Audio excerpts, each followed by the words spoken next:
Services and your host for today's celebration of She Shapes History, the book by Seeta Sargent.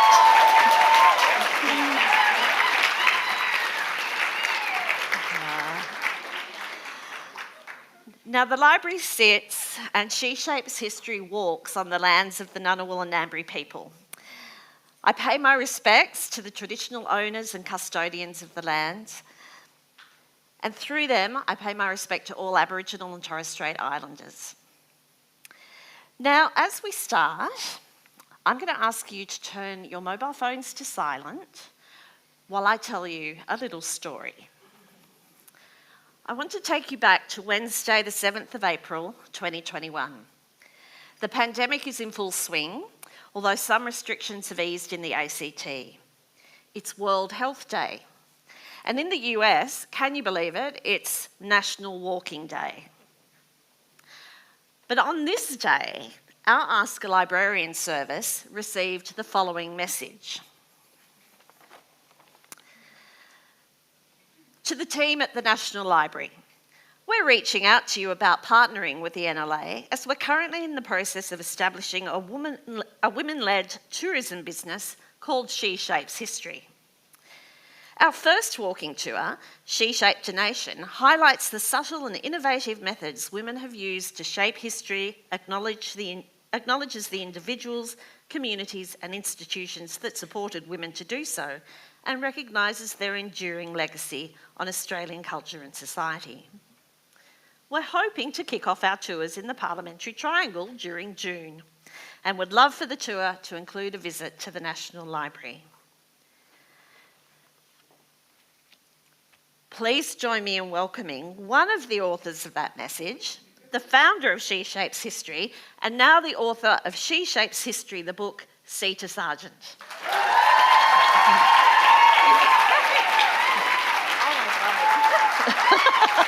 Which side am I?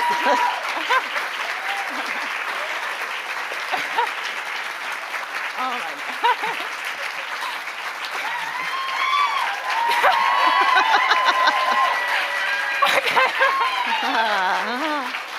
Oh my gosh. What a rock star welcome that is. Oh, welcome, Seeta, and congratulations on the success of She Shapes History, both the book and the tours. But my first question is to ask, what on earth possessed you to set up a tourism business in the middle of a pandemic? Oh my gosh. I think my heart is still racing from all of that clapping and that. I can't even remember sending that email. And now, look, finally here. Almost to the day. Almost to the day.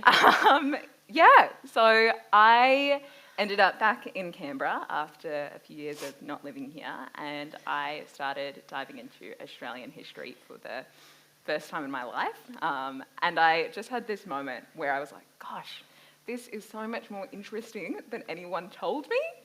Why didn't people just say that Australian history was interesting? I probably would have studied this at university. And then I started asking that question that I have a feeling a lot of people here have asked at some point or another, which is, where are the women? Where are the women in the story of Australia? Why aren't women ever being positioned as main characters? And I then spent a good chunk of time just complaining to my family, who was unfortunately just trapped with me for months. And then it got to the point where I was like, you know what, I'll do something about this. I am a very extroverted problem solver, so I was like, you know what, I'll fix this.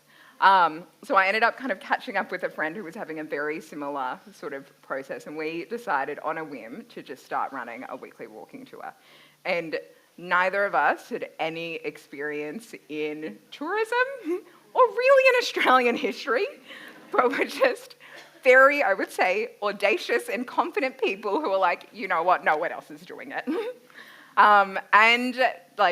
I don't think either of us thought that anyone would probably come, to be honest. Maybe one or two people, and it would be very nerdy and intimate dates where I had all of the power, so the best kind of date.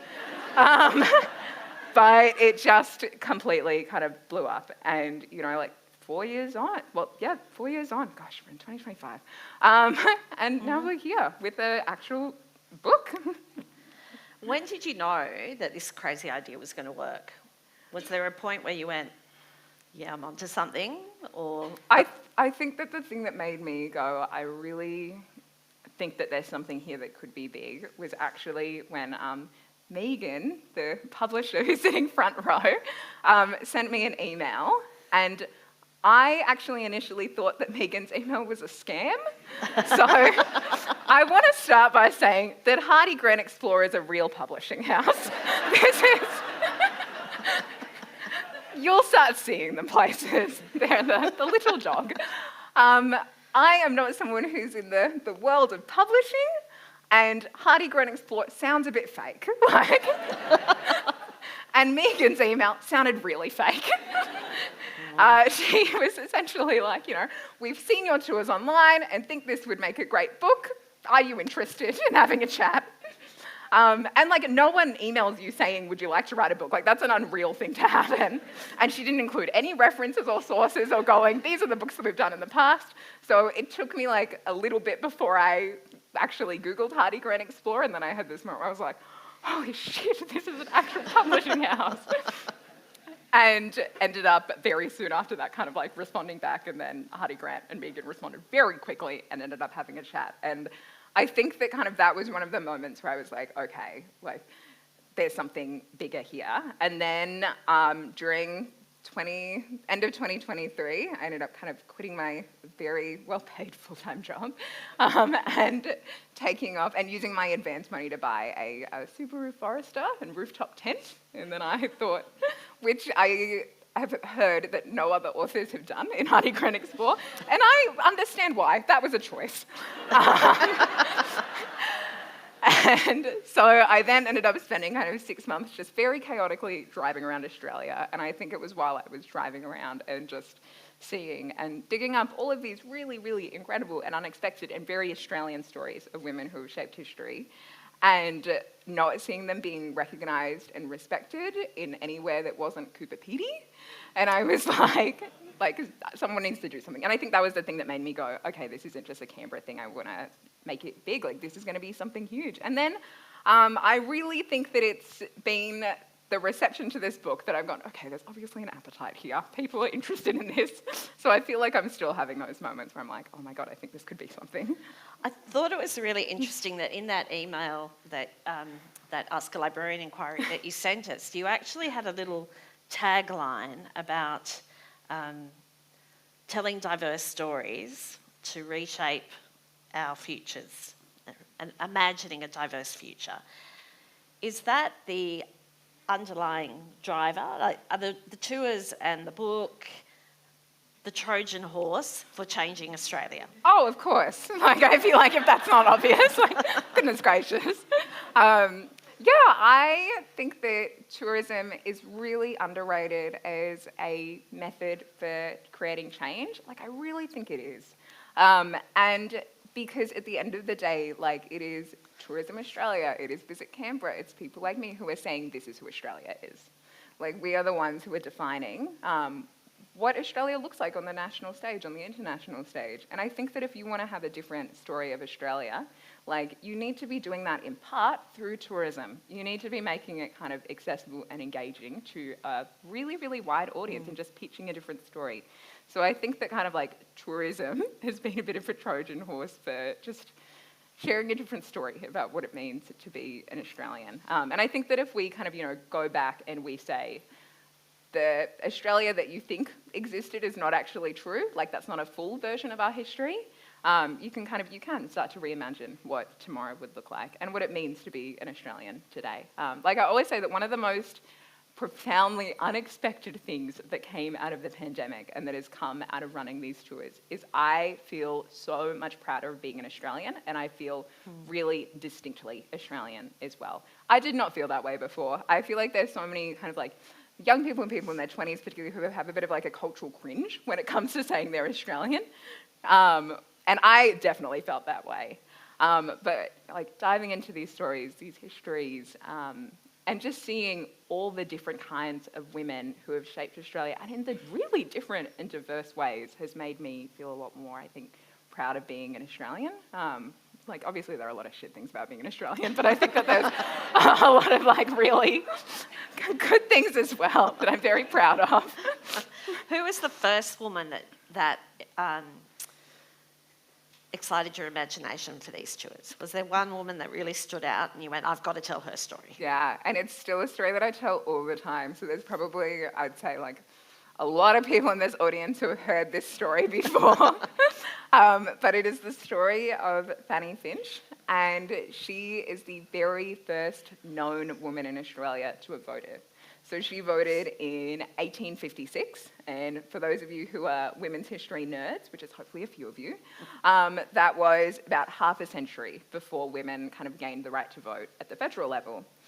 And she is the most unlikely person to be this candidate for the first woman to vote in Australia. She is a woman of colour, she's of African British heritage, she is a single mum of 4, and one of her kids actually has a disability.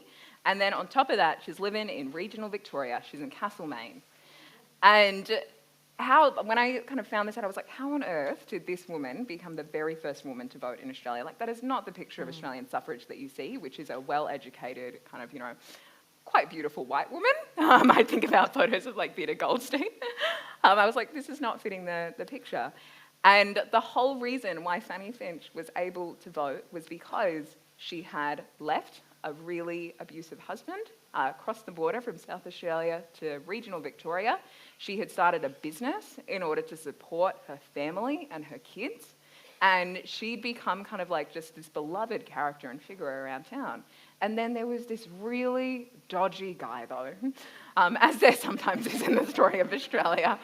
And he kept working with the police to get Fanny's pub shut down because it was so successful and it was taking away customers from his pub. And he's like, this isn't okay. And after one really aggressive police raid, where afterwards they said that they had mistaken her for someone else, and this is a remarkable statement to be making in colonial Australia about a black woman running a pub, that she ends up taking matters into her own hands, and she actually writes to the local paper, which is how we have her words, which is really rare now. Like, I am not going to make people put a hands up for how many of you write to the local paper, but I doubt it's that many. And she ends up writing, and these are her words: I am a woman of a few words and plain spoken, but I have worked hard. And she talks about how she worked hard not for herself, but for her kids, and she deserves better than this. And then she finds out that this guy's running for the local council. And this is the first time Castlemaine is about to have an election, and she finds out this really terrible person is running. And she's like, are you fucking kidding me? Like, this is not okay. So she then looks at the law.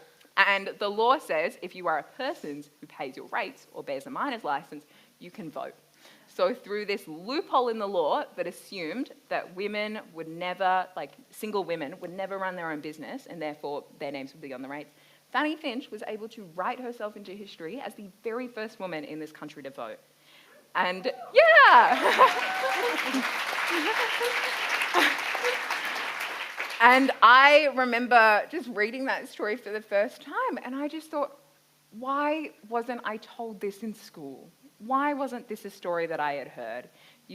Like, as someone who is a woman of colour and someone who was never, like, I am never going to run for Parliament, good Lord, but I am someone who, like, would start a business, would be a key member of the community, and would call injustice out. And I am someone who would try and vote someone out for being dodgy. Like, what is more Australian than, like a woman who runs a pub not wanting a guy to get elected? I'm like, why isn't that the story of Australia we're telling? And I have to admit, I knew nothing about Fanny Finch until I read She Shapes History. So more people will know about it, and I'm waiting for the TV series. But I think there's a great story to be told. Once you decided that this book idea was a real thing, how did you think you were going to write it? Is it writing a book like writing a walking tour? Or? Oh, God. What was the plan, Sita? Did you have a plan? No, and this is my first mistake. This was a journey and a half. This is what happens when tour guides with no experience writing books write books. Mm-hmm. And not travel writers. So I was just like, right, I'm going to go and try and dig up as many stories as I can. I'm just going to go traveling and find them. And I didn't really plan my route in advance. So I was like, I'll just go where the stories take me. Terrible, terrible choice. I imagine Hardy Grant were terrified at that point. No. Hardy Grant, by the way, didn't check in until the end, and they were like, "Where's the book?" And I sent an email being like, "Can I have more time?" And they were like, "No." A dream to work with. And so my journey involved me going from Canberra up the east coast, and I went up to Cairns, and then I got to Cairns, and I was like, gosh, I have to be in Tasmania for Christmas because I'm meeting some people there. So then I had to come back down the way that I came to Tasmania. I caught the Spirit of Tasmania to Tasmania, so I feel like I've experienced some of what the convict women experienced coming over. And then I did that twice.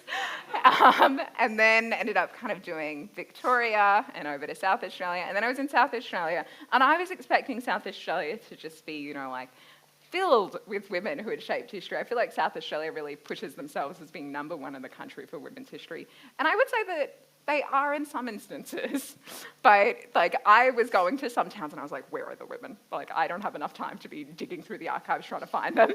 So then I got to the point where I was like, oh my God, I don't think I'm gonna have enough for South Australian. All these South Australian women are just gonna like yell at me for not including enough South Australian women.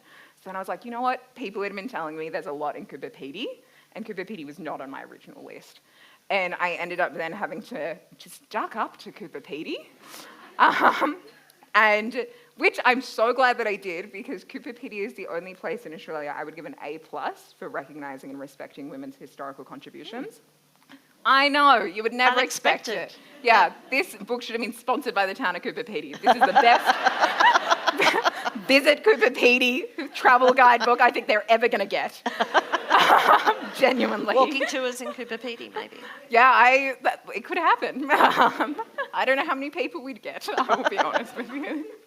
But it was because Coober Pedy was the only place that I went where you'd go to the museums, you'd go to the tourism bureau, and women's stories would just be included as part of the broader town narrative. Like you wouldn't have to go looking for women's stories. They just told you the story of the first female miner. They told you the story of the wives who kind of, like moved there and how terrible it was, and how the men made no money. So the women had to, like basically build the town from the ground up. They told you all of these stories. And I was just so curious about why this has happened. And I found out it was because it was the women who actually set up Coober Pedy's tourism industry. And because of that,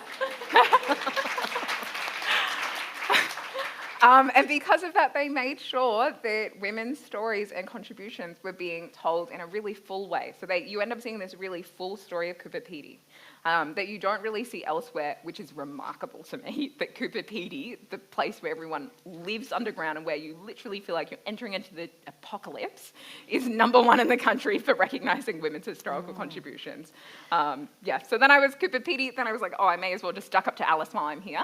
So then Alice Springs, and then I realised I had to come back down. So I came back down to Coober Pedy again, and then I went across the Nullarbor, and then I was in the southwest of Western Australia, and then I started getting stressed because I'm like, oh my God, I need to get back to Canberra. So then, and I was trying to make it work, and I was like, maybe I'll duck around and do a full lap. And then I looked at how much petrol had been costing, and I was like, I can't afford that.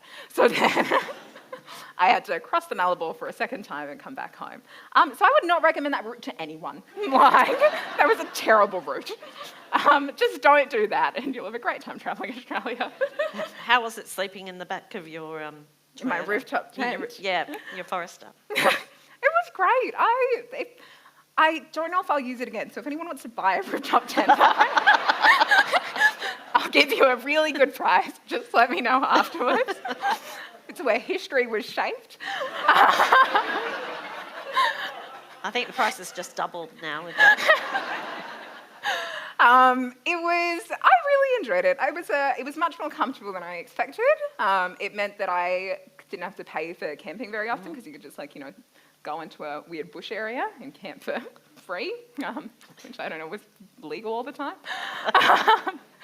But yeah, I felt very safe. I didn't meet any other young Australians travelling the country. I met a lot of grey nomads, had some great conversations. Grey nomads also, they have amazing fridges in their caravans and showers.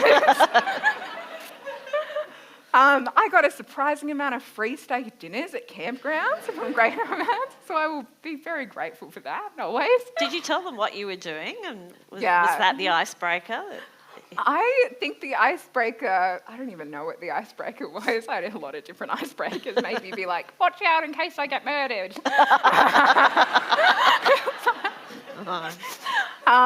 But people, the thing that I loved is that whenever I would tell someone what I was doing, they would instantly suggest women from their town who like deserve to be remembered or written about. They'd be like, oh, I know this great woman. And they'd be pitching women to you.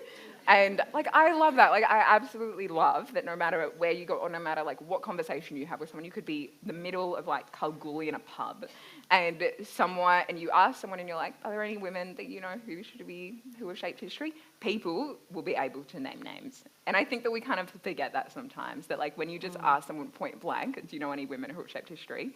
People will be able to name a name.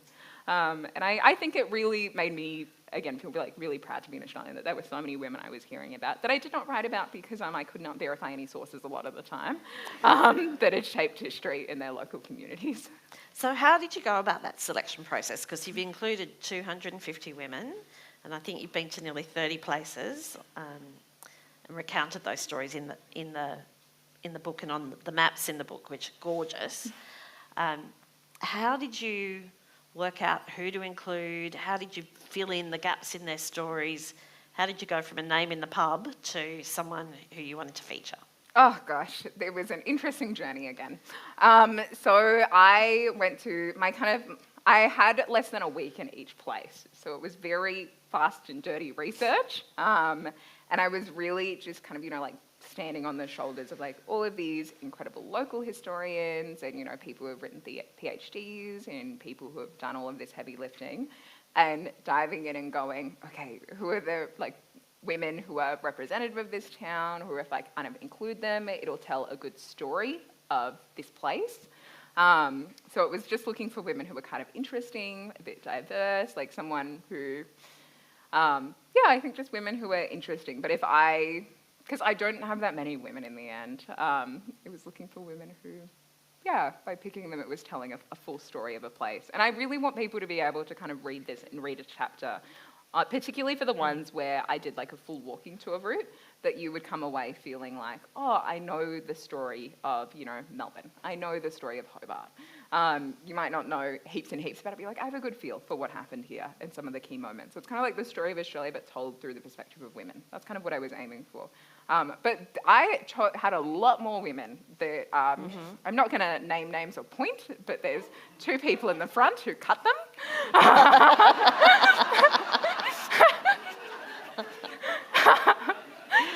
Maybe they're just planning part 2, the second volume. So the original manuscript that I submitted had like almost 500 stories and women. Yep. And then Megan, I sent her this and it was like not a good manuscript, I really want to say. Because what I did is I spent those 6 amazing months just driving around Australia, having chats, eating steaks, not getting murdered. And I didn't do any writing during this period. I just lived my best life. And then I got back and I emailed Megan and I was like, how fixed is the deadline? She was like, pretty fixed. So then I was like, oh my God, I need to write a book in like 2 months. And I wrote a really not good manuscript in 2 months that was just huge. And then I handed this in kind of like enjoy. And it was like a rough draft. And then Megan, I think, looked at it and was like, good Lord, I maybe should have given you a word count. Because then it was a process of her cutting women, me cutting women, Rosanna cutting women, and just trimming it down and I think refining it and looking at each story and going, what is the key thing that we want to share here? What is the most kind of, what is the key moment in their lives? Or that would fit in and tell this broader story that I was trying to tell. Because these are it's literally, I think it's less than 100 words for each woman that I've shared. It's not that much time to be able to tell a story. So it was just really getting to kind of the meat of it. But yeah, it was it was a journey picking them. A lot of women did not make the cut, but I think the ones that did are a real mix and representation of the diversity of what it means to be an Australian. Being a library nerd, there's a bit of love for libraries in the book, but I'm wondering how useful, given the speed that you had to work and the scale on which you were working, how useful were libraries and archives for that research? Libraries and archives were great. Libraries in particular, and local museums and councils, because I was basically just working off what other people had done. This is not original research. This is not me. Don't imagine me sitting in the archives, with a magnifying glass trying to find missing women. It was finding women whose stories had been told, but hadn't kind of necessarily been told in just a hyper accessible and engaging way to make people go like, oh, I want to find out more about this woman. So it was looking at books that had already been written. The one resource that I think is so underrated, and not every town does, but the towns that did, thank the Lord, is thematic histories of a town and of a place. They are so useful. I feel like I'm probably one of the few people who's really dug into them, but they were so good to just get a feel for a broad history of a place. And then to be able to start finding women and having chats with librarians, or I sent a lot of manic emails to local librarians around the place being like, I've got this woman, do you know where to, I need a location for her, or I need this, or do you have any more information on her? So librarians were really, really useful for sharing information. A great free resource as well, people who would just work for you for free, that's fantastic, that's what we all want. That's probably not how you want to be put. That's the plug. We'll work for free. We'll do your research. The subtitle for the National Library. I don't know why you're not leading with that more. The National Library of Australia. We're free. We're free. That leads me nicely, not into things being free, but into the way you use social media, because I think that's been a powerful engine for you, and it's probably how many of us first encountered She Shapes history. But you did an amazing April Fool's Day prank. Oh, I don't know if you all saw it, but would you like to tell us about that one? It almost had me fooled, Sita. I nearly... So many people got so angry at me about it. For those of you who haven't seen the post, I went to Bunnings. I bought 3 traffic cones. They're $25 each for anyone who wants to recreate this at home. And I got some caution tape. And I also typed up a letter from the government saying statue removal and a notice kind of saying that the statues of all women in the National Triangle are being removed because there's been discussions about the fact that there's just too many women and we don't know if it's fully representative of Australian history. And while they're doing an inquiry into that, they're just going to remove the statues of women. And I put this up, and then I did my, caution tape around both Dorothy Tangi and Susan Ryan, Ian Lyons and Susan Ryan. And then I took photos, and then I posted about it, being like, "Can you believe this is happening?" And then my last slide, by the way, said it was an April Fool's joke, which I wasn't actually going to put in. But shout out to one of my guides, Eliza, for saying, "You will give people a heart attack if you don't." I think this is necessary. So I did a post on that, and it was essentially just to draw attention to the fact that we cannot take the fact that women's historical contributions are being recognised for granted, and there's also always so much more work to be done, not just in terms of, statue equality and place naming, but also just in terms of actually knowing and sharing more women's stories and being able to kind of, comfortably name 10 women from Australian history who have shaped history and share their stories. I think there are barely any Australians who would be able to do that. And I think that was the power of that social media prank, was that it was believable. I think you say in the book that only 4% of statues in Australia are of women, which just, that stat blew my mind. But the idea that we might just remove all of the 3 statues that we've got because someone had complained. sat within the realm of possibility. I think that's a worrying indictment of the Australian government right now if everyone thought that was real. And of Australia, you know, Yeah. and our keyboard warriors. But you've also had some other interesting impacts, and I was thinking about the post that you put up about Fremantle and the naming of Fremantle and what that led to, because what you're doing on social media is really having some real world impacts. Yeah. So I ended up making a post last year, and again, if I'd known that people would actually engage with the post, I would have maybe cleaned my camera before I did it, because it's very blurry. And it was me just saying, like, did you know that Fremantle is named after this, like, really terrible person? It's named after a guy named Charles Fremantle, who was sent to found the Swan River Colony, so the colony in Western Australia, as part of a kind of cover-up because he had raped his 16-year-old servant in front of 2 other servants. And at the time, the penalty for rape was the death penalty. So he was at risk of, being kind of killed. And so his dad, who was, very well connected, ended up pulling lots of strings and made it so that Charles could come over as to kind of get him away and keep him safe, to found the colony of Western Australia. And he complained about it the entire time.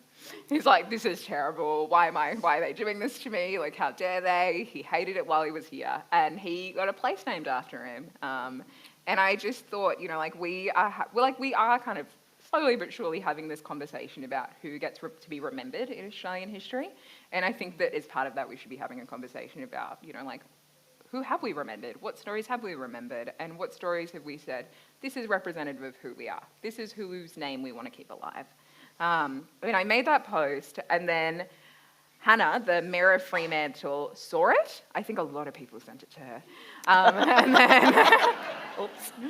And then she saw it, and she sent me a DM saying, I'm going to be in Canberra kind of on this day. Like, I would love to actually just have a chat with you. And she brought her gorgeous 12-year-old daughter, and I ended up spending 3 hours with them, just walking around and chatting. And she said that she had then just shown that video to pretty much all of the other people on the Fremantle Council, being like, did you know this? And then she explained to me, she's like, we would actually love to have like a bigger conversation about renaming Fremantle, and about, whether we should call it like Walliop, which is the First Nations name for it. And then she goes into, she's like, but it's very contentious at the moment because the First Nations community, the Walliop is like a much larger area, so it's whether or not it would actually work. And she just explained that nuance to me about why it wouldn't be an instant change, but she's like, this is something that we are talking about and that we will have a bigger conversation about.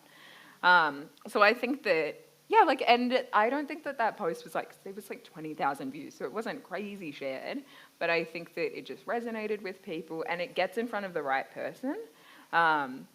So complaining online, it works. But I think it also demonstrates the power of the Trojan horse, that you tell the story and it ripples out and things start to change. And She Shapes History, the book, is full of those stories that will start to maybe change the way we think about our places and our people. We're going to give you a chance to ask some questions in a minute, but I'm going to put to Sita and then to all of you who do ask a question, the question that Vasiliki put to me on a She Shapes history tour last Sunday. I was a spy, I was doing my research. And Vasiliki asked us all at the start of the tour to tell us about a woman who inspires you. Now, I'm going to rule out mothers, daughters, sisters, wives. We'll take that as given, that we're all inspirational. But Sita, who is the woman that maybe most inspires you at the moment? Because it will change. Alive or dead? You can choose. Or you can have 2. You're the author. You can have 2 women if you like. Okay, I do want to really quickly shout out my mum. I know that you explicitly said no, but I think that there are so many women who kind of really support other women to shape history, and I think that my mum is like the biggest example of that. Oh my gosh, she watched my dog while I was traveling. She fed She fed and housed me for 2 months while I was working on the book and walked and watered me. She helps out with behind the scenes stuff with She Shapes History. She's been project managing my move to Melbourne.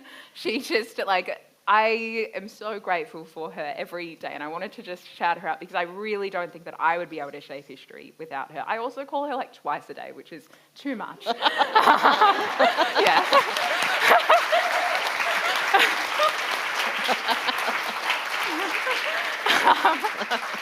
Right, Sita's mum we're allowing. And the other two people that I'm going to shout out because I'm trying to advocate for them to get a book is Hannah and Vanessa, who started Cafe... who started Cafe Stepping Stone in Canberra, which is a work integration social enterprise that trains up and employs migrant and refugee women. And they won the Australian of the Year Local Heroes for 2025 and are genuine local heroes. I'm also borrowing their car at the moment because mine is broken. So genuine local heroes. And I think they would make a great cookbook, Megan and Amanda.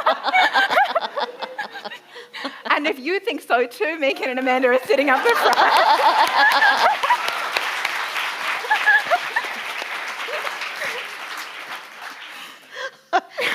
That was not what I was expecting, but that was brilliant. Always hustling. I am a business owner and entrepreneur at heart. And demonstrating that women are shaping history as we speak. Yeah. Thank you. Now, if you would like to ask Sita a question and you've got someone you would like to talk about briefly as someone who inspires you, Jane and Kelly have got microphones. We're streaming to the conference room upstairs and we're streaming all over the country, so you do need a microphone to come to you. But maybe we could pop some lights up, thanks Adam, and pop your hands up. And the girls have reminded me the She Shapes History team are just making a quiet exit to plan the next exciting phase of the morning for you. Yep. They're wearing their She Shapes History shirts and they'll be waiting for you at different locations around the National Triangle, and you'll get a map telling you where they are. And if you get all your 6 locations punched, you'll get a treat. Oh. Even better. And I'm hoping we're going to sell... Do you sell She Shapes History t-shirts? Nope. Well, I think we might need to go there. We've got one up the back, one in the middle, there we go, and we've got Alex down the front. I wanted to ask, with all the people that you spoke to across the country, did you find that there was an existing community of practice for women's history in Australia, or is that something that would now be able to connect and develop after this book? Yeah, that's such a good question. I think that there are so many women who are working in this space and kind of doing research in the women's history space and trying to kind of make it, just share these stories more. I think it could be more connected. I definitely think it could be more connected. And I really view what we're doing as more on that kind of public history side of things. I really emphasize that, we are not researchers, we are not historians in that sense. We are tour guides. We're about kind of making it accessible and kind of engaging. And I think that there could be a bit more in that sort of space. So I'm kind of hoping that it does create more of that and just gets more people interested in the field of Australian women's history and maybe going oh, maybe I'll study this at uni, or maybe, I'll do a research project on this. So I'm kind of hoping that it just makes people go, oh, there's more here than I expected. Thank you. Thank you. Alex. Hi, Sita. My question is, what do you think is the greatest barrier preventing women's stories being told in school? Because I definitely agree with you, as someone who is passionate about history through primary school, high school, and then into university. It still disappoints me to this day that I didn't learn all of the things until I started doing it myself. Yeah, and I've spoken to quite a lot of teachers about this. I think that there's a lack of easily accessible learning resources, to be super frank. I think that teachers are so overworked and they work so hard to make sure that they are telling really full stories through history, but they're also having to do a lot of, admin and deal with the bureaucracy. And I think that that's why it's really important for kind of, people like me to help make those stories a bit more accessible and just make it easier for teachers to be able to bring it into the classroom. So I'm really hoping that having a book like this makes it a bit easier for kind of teachers to incorporate women's history. So I think it's having the learning resources and making it possible. So I would never put that on teachers. I really think that that's a failure of kind of everyone else by making it not accessible. But my colleagues are going to hate me because I think you could put that on the National Library, because our digital classroom needs to have perhaps a She Shapes History module. A collaboration.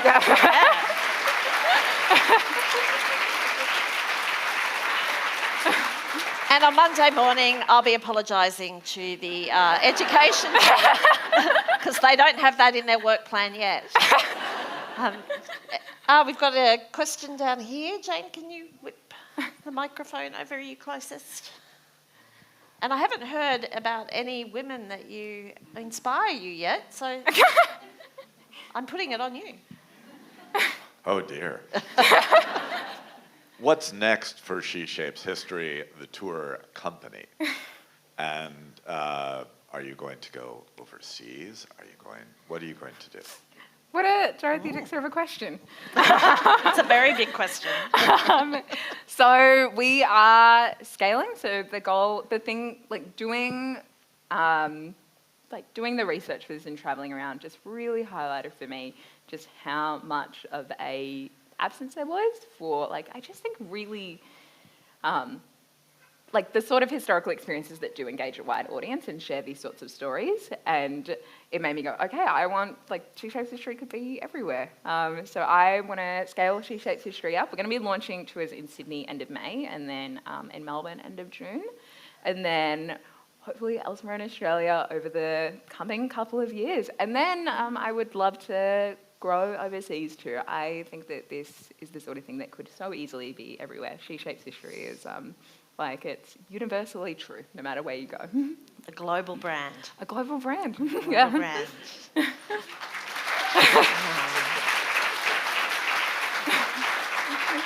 Now, Kelly's got a question online, and then Hi, we've got Sita. Jane. Have you got an online question too? You've got one here. Okay. Okay, Sita, I have a question from Campbell Rhodes, who's watching online. Campbell wants to know, other than Fanny Finch from She Shapes History, who deserves to have a book of her own or a TV series? Oh my gosh, that's such a good question. Okay, a woman I love, and I think this would be such a great TV show. So her name is Alma Kwan, and she was Australia's very first, she started Australia's very first all-female, multi-racial, multi-instrumental swing band. I know, and this was in the kind of 1920, it was, I think 1940s, I want to say. It was World War II period, 1940s. And she just loved music and loved this and had seen the success of kind of swing bands overseas and how they brought community together. And she went, you know what, I want to do this in Melbourne. So she got, her friends together, she roped in her sister, and it was called Alma Kwan and the Joy Bells. And I love the audacity to name a 10-person band after yourself. And she kept playing for the next 60 years. 60 years. She never made Wow. any money off this, barely enough to cover the sheet music, but she just loved performing and loved the music. And I was talking to the editor of a paper in Melbourne, and she was saying that she remembers going to kind of, primary school dances and Alma Kwan and the Joy Bells performing, because they were just such a staple of Melbourne. And I feel like that's such a Melbourne story of musicians who just do something because they love it and keep doing it, and it just adds to the fabric and soundtrack to the city. And I'm I want more stories like that. And I just, what an icon. And will she feature in the Melbourne tour, do you think? Oh, of course, yes. So I've already got a sneak peek of what's happening in Melbourne. A question over here. Hello, I am a teacher, and I'm curious about when, hopefully, not if, when you're going to turn these women's stories into little books for kids in the frame of Little People, Big Dreams series, or to write them as a first-person story of grown-up women changing the world for our early readers in small chapter books, because that's what we don't see. We have a lot of stories about people growing up and insinuating about what they will do and become, but what our students need, boys and girls, need to see really strong females living their best lives in the midst of change and doing it with an Australian focus. So I hope that's coming.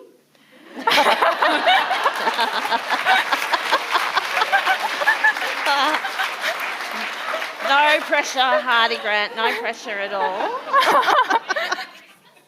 Baby Back Christmas.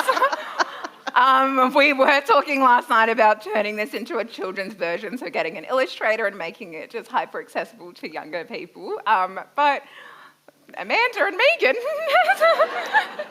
I'm sure you get the other things off the work plan. Okie doke. Kelly's got someone in the back corner. Good morning. Sita, I think I would have to say that, we're talking about women who inspire us. I've been following you on socials, but actually hearing you speak this morning has left me even more inspired by what you do. You're an incredible speaker. I think everyone in this room has had the best time listening to you share the story of this book. My question is, aside obviously from every single person who, is attending school at the moment who should be reading your book, who's the one person you hope gets a copy of this book and enjoys it? Oh my gosh. What a question. I feel like that person got a copy yesterday because... for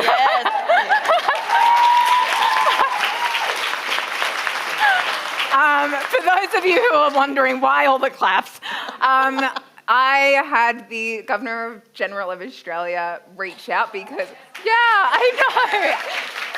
And I just want to preface by saying this, I know it sounds very fake, what I'm about to say, because it feels really surreal and not quite real. But the Governor-General has a secret Instagram account. And she... Not anymore. We're all going to go looking for it after this. And she came across my kind of like book announcement post on social media. And she saw this and she was like, oh my gosh, this is like so amazing. And she wanted to come, and she did like a deep dive into our social media, as well as into like, our website and what we were doing. And then she went, oh, I want to come to this book launch. And then she thought the election was going to be this weekend. So she couldn't make it work. And instead, as an apology, so the email I got from her team started with, we're so sorry, the Governor-General couldn't make it to your book launch. And I'm like, I didn't know that was on the table. She invited me to her house, which is Government House, to talk about kind of, the book. And I really didn't know what to expect. I thought I would be doing a little pitch of myself. And then I get there, and then she sits me down, and she's like, I've got so many ideas. I was like, what is happening? I'm like, genuinely. And she starts talking about how she's so excited to be able to kind of, start incorporating more Australian women's history and stories into her speeches. She's like, we're going to bulk order a bunch of coffee and just start gifting it to people. She's sending it to the governor of each state, which is insane. And she's like, this is the story of Australia that I want to start promoting more of. And I'm so excited that you've helped kind of make that possible. I see this as the start of a very long relationship, and I'm like, stop it. Stop it. This is not okay. And then I at the start had given her a tote bag and a shirt and a book. And then before I left, she's like, just wait. And then she ducked in the toilet and changed into the shirt. And I got a photo with her in the shirt.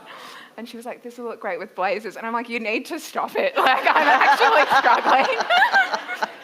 And I just think having the Governor-General of Australia saying that she had been wanting to incorporate more Australian women's stories into her speeches and start sharing them more, but hadn't been able to do it, and to say, this book will help me do that, fuck me, goodness gracious. That's hard to beat. That's very hard to beat. And I think we've got maybe the last question. Hi, I'm a senior researcher at the Parliamentary Library, so I'm also inspired to make sure I'm doing more of this in my work. But just as a testament to how compelling stories are as a way to research history, I am dying to know whether Fanny Finch's vote got rid of the dad dues. I am so sorry to tell you it did not work. And when they found out that a woman had voted, they immediately went through all the ballots and then they ripped hers out. And then they closed the loophole in the law. But it's not that guy's name that we're remembering, it's Fanny Finch's. Yeah.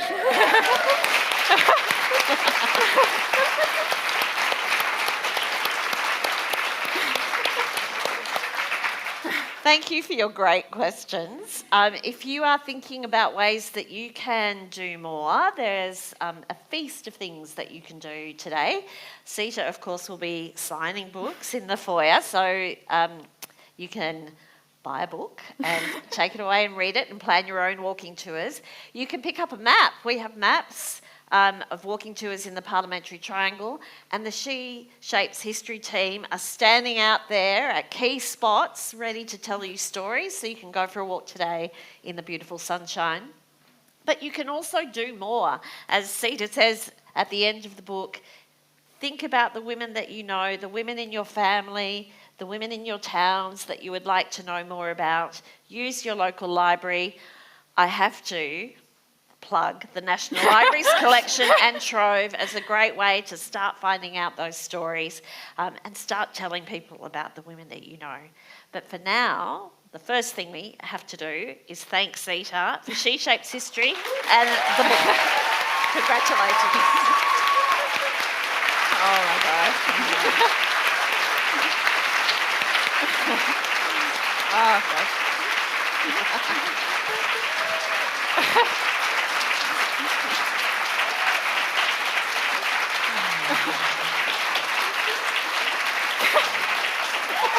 Okay, I feel like that's enough clapping. Now, I know you all want to talk to her, but let's give her a couple of minutes to get up to the foyer, and then you can have a chat and talk about women that inspire you. Thank you all for coming. Thank you. Thank you. Oh, fantastic.